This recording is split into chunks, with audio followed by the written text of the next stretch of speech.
بعض اوقات انسان سمجھتا ہے یہ بھی ایک شیطان کا وار ہوتا ہے کہ تم غریب ہو، تمہارے پاس تو کھانے کو پراپر نہیں ہے، چھوٹی سی تنخواہ ہے، قرضے میں ڈوبے ہوئے ہو، تم مدینے کیسے جاؤ گے؟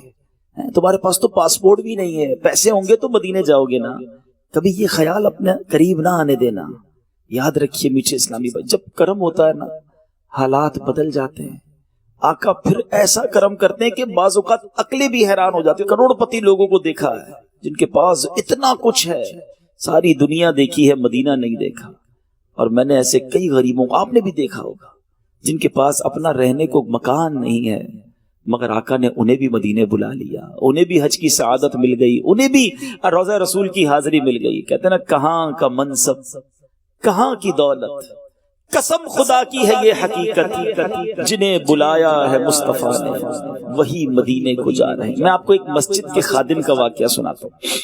ایک مسجد میں ایک اسلامی بھائی تھا، دعوت اسلامی سے تعلق ہے، وہ جھاڑو پوچھا لگاتے تھے۔ ان کو بڑا شوق تھا مدینے جانے کا۔ غالباً مدنی مذاکرے میں جو قرآن دازی ہوتی ہے اس میں ان کا مدینے کا ٹکٹ نکل آیا۔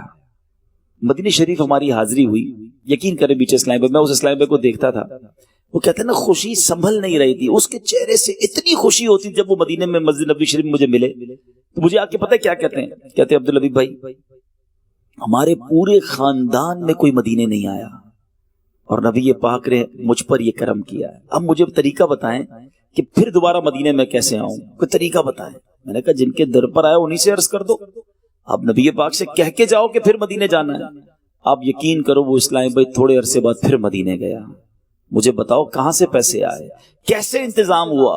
جب بلایا آقا نے خود ہی انتظام ہو گئے۔ تڑپ سچی ہونی چاہیے، یہ خیال بھی دل میں مت لانے دینا کہ پیسے ہوں گے تو مدینے جاؤں گا، نہیں جناب۔ کہاں کا منصب، کہاں کی دولت، قسم خدا کی ہے یہ حقیقت کہ جنہیں بلایا ہے مصطفیٰ نے وہی مدینے کو جا رہے ہیں۔ آپ اپنے اندر تڑپ بڑھائیے، درود پاک کی کثرت بڑھائیے، دعوت اسلامی کے ماحول سے وابستگی اختیار کیجئے کہ یہاں بار بار جب ذکر مدینہ ہوگا نا، بار بار دعائے مدینہ ہوگی تو پھر انشاءاللہ ہماری رکت میں بھی اضافہ ہوتا رہے گا۔